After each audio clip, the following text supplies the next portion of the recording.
Ассалаумағалейкум ардақты ағайын. Отандық бақтың бірбеткей жаңалықтарына жанарталған ағайынға анығын айтайық деп, бағдарын берейік деп эфирге шықтық. Ендеше шындықтың шылбырын, туралықтың тізгін ұстаған біздің ұжымның бір апталық қорытындысын байыппен баяндайық.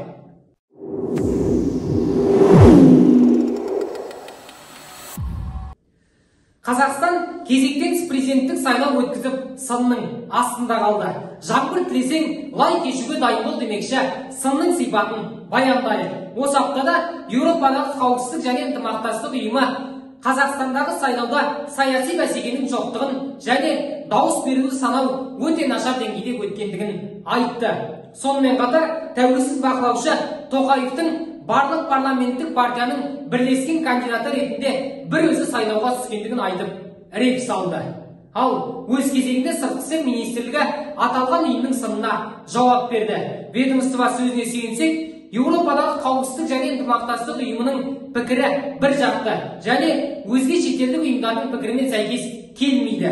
Сондай-ақ елдегі ішкі жағдайды толық түсінбейді дегенді алға тартты. Президенттің өзі қарсыластарымды дұрыс танымаймын дегеннен кейін шетелдік ұйымның сынына шүбә келтірудің өзі шарасыздық.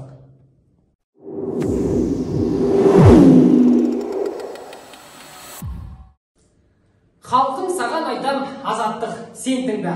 23 қараша күні мәжіліс спикері Ерлан Қошанов батыс елдерінің Қазақстандағы президенттік сайлауға берген бағасы туралы азаттық тілшісінің сұрағына эмоциямен жауап қатты. Мәжіліс спикерінің сөзінше, Қазақстан үшін бірінші кезекте тұрақтылық маңызды. Сіздер, журналистер, әсіресе азаттық, сіздер дұрыс түсінуіңіз керек деп мен ойлаймын. Осыны. Біз Қазақстан азаматтарымыз ғой. Біз өзіміздің ішкі бүгінгі күндегі тұрақтылығымызды, ішкі бүгінгідегі тәуелсіздігімізді, осының бәрі біз бүгінгіде осыны біз ойлауымыз керек. Дүниенің дидары өзгеріп, соғысты көз көріп тұрған алмағайып заманда сақтанған артық етпейді. Не десек те, ең бастысы елдің тыныштығы мен халықтың берекесі.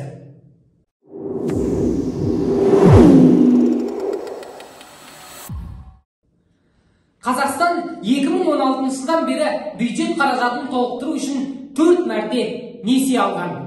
Міне, мемлекет алған миллиардтардың тізімі. 2016 жылы халықаралық қайта құру және даму банкінен экономиканың бәсекеге қабілеттілігін арттыруға 1 миллиард доллар, 2020 жылы COVID-19 мен күресудің белсенді шаралары үшін Азия инфрақұрылымдық инвестициялар банкінен 661,8 миллион еуро, 2020 жылы мемлекеттік шығыстарды қолдау мақсатында Азия даму банкінен 908,5 миллион еуро және 2022 жылы тұрақты экономиканы қалпына келтіру үшін халықаралық қайта құру және даму банкінен 345,7 миллион еуроға несие алған. Ол аз десеңіз, Қазақстан 2016 жылға дейін халықаралық несие ұйымдарынан қарыз алып келген. Мәселенің бармақ-бастығы сол, аталған қаржы көлік желілерін дамыту секілді инфрақұрылымдық жобаларға бағытталған. Ал аталған қарыздың мемлекет бюджетін толықтыруға арналған несиеден айырмашылығы сол, коммерциялық құрамдас бөлігінің болмауында. Бұл дегеніміз, барлық несиелер республикалық бюджет есебінен қайтарылады деген сөз. Замечательно, поразительно, гениально. Бүйте көрсек, қарызға батқан Қазақстанның болашағы не болмаға? Бұл елдің бұқарасы да, билігі де қарызға батқан сорлы халық болдыға.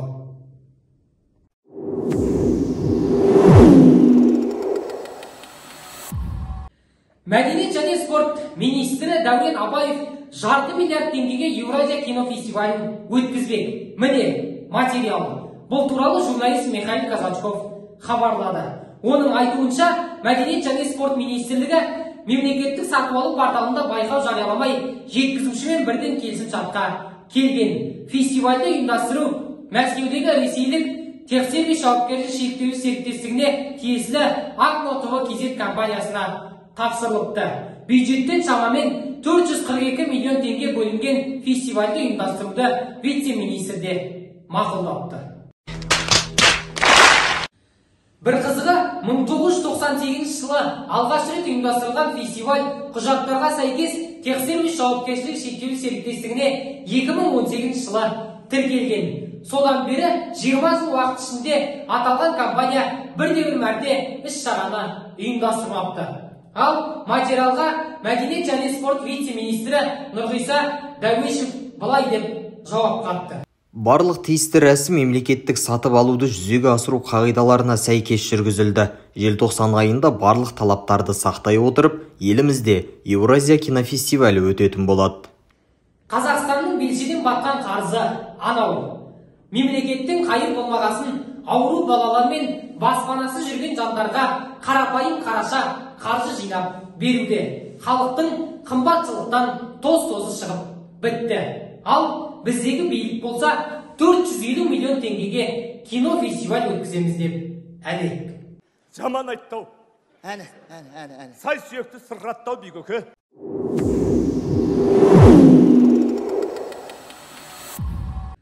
Осы аптада мектеп формасын сатып алуға арналған әлеуметтік әмиян платформасы ашылды. Бұл жоба өз кезегінде отандық жеңіл өнеркәсіпті дамытуға бағытталған. Аталған пилоттық жобаны алдымен Астана қаласында, кейіннен республиканың барлық өңірлерінде жүзеге асыру көзделіпті. Айта кетейік, аз қамтылған отбасыларға материалды және қаржылық тұрғыда көмек көрсету қағидалары шеңберінде киім, аяқ киім және мектеп жабдықтарын алуға көмек ата-аналардың өтінішіне сәйкес ең төменгі күнкөріс деңгейінен төмен емес мөлшерде ақшалай берілетін болады.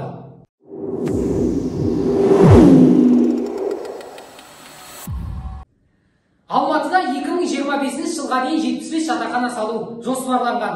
Ғылым және жоғары білім министрлігінің мәліметінше, жатақхана салатын инвесторларға жеңілдік жасалады.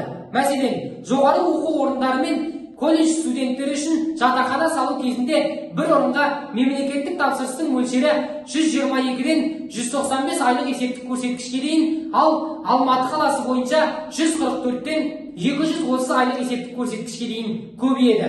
Сонымен қатар мемлекеттік тапсырысты орындау 8 жылдан 6 жылға дейін қысқартылмақ.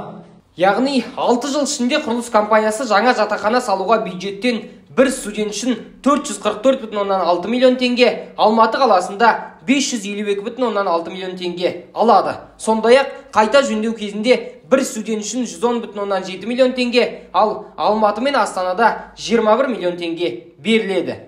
Ол аз десеңіз, мемлекеттік тапсырыс бойынша төлемдер аяқталғаннан кейін объект кәсіпкердің меншігінде қалады. Бір студентке 500 миллион теңге төленетін жатақханаларда студенттерге қандай жағдайдың жасалатындығын елестетудің өзі сұмдық екен, иә? Құрметті көрермен, идеяларыңыз болса комментарийге жазыңыздар.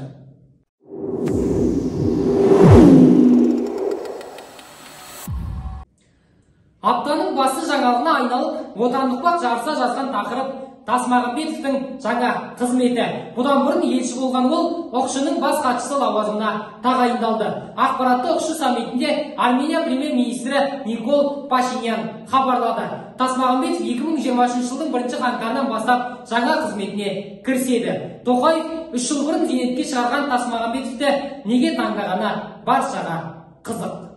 Что-то здесь нечисто. Ұлттық банк Қазақстанның алтынын қағаз долларға сату арқылы Швейцарияны, Қытайды және басқа елдерді байытып жатыр. Бұл туралы экономист Саят Қамбаров өзінің Facebook парақшасында жазды.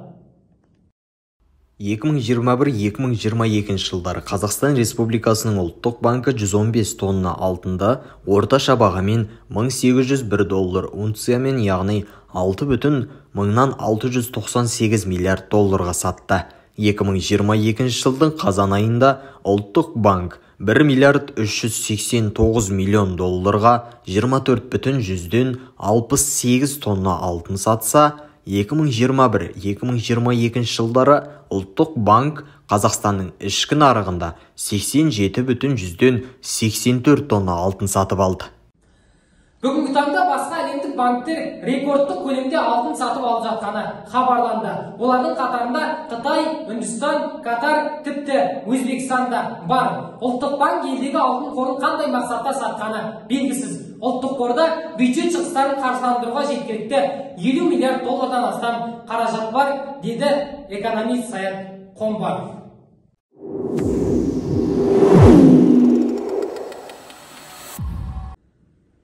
Алматыда заңсыз салынып жатқан тұрғын үй кешендерінің тізімі жарияланды. Қала әкімдігі құжаттарының толық болмауына байланысты мына кешендерден пәтер сатып алмауды ұсынады. Мұқият қараңыздар. Экранда көрсетілген мекен жайлардағы көп қабатты тұрғын үйлердің заңсыз екендігі анықталған. Ағайын арандап қалмасын деп барлығын көрсеттік. Ай, осы біздегі басшылар қызық. Осынша нысан бой көтергенше ай қарап отырдыңдар ма? Баспана алуға асыққан ағайын ертең алдарыңа жылап барса, жыл бостықтарына салып отырасыңдар ма? Үй өртеніп болғасын су іздейтін басшыдан қашан арыла деген зар. Жаман айттау. Әне. Сай сүйекті сырғаттау бүйгөкі. Шындыққа құмар ағайын мен ақиқат іздеуші жұртқа айтар ақжолтай хабарымыз бар. Журналистерге жасалатын түрлі қысымдар туралы дерек президенттің назарына ілікті. Бұл туралы Тоқаевтың баспасөз хатшысы Руслан Желдібай мәлімдеді. Руслан Желдібайдың мәліметінше, бақ өкілдеріне қатысты заңға қайшы әрекеттер жасаған адамдарды жауапқа тарту үшін болған оқиғалар тергеу тиісті мемлекеттік органдарға тапсырылған.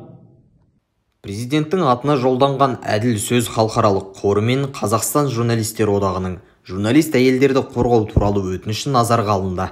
Бұқаралық ақпарат құралдарының өкілдеріне қатысты заңға қайшы әрекеттер жасаған адамдарды жауапқа тарту үшін болған оқиғаларды тергеу тиісті мемлекеттік органдарға тапсырылды.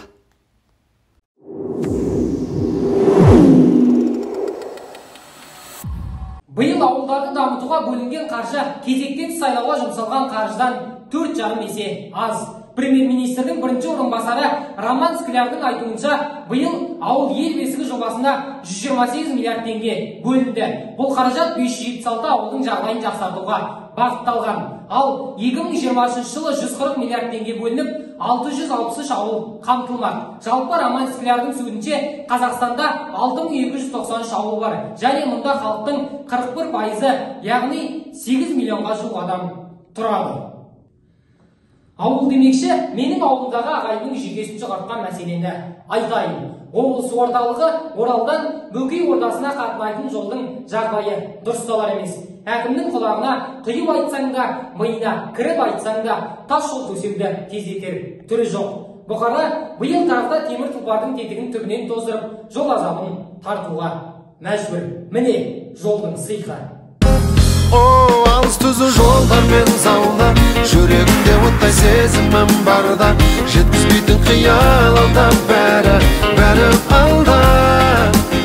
Ұлы дала шақырады алдан, таусылмайтын шексіз жолдарым арман, әлі де талай аттанамыз ұзақ жолға.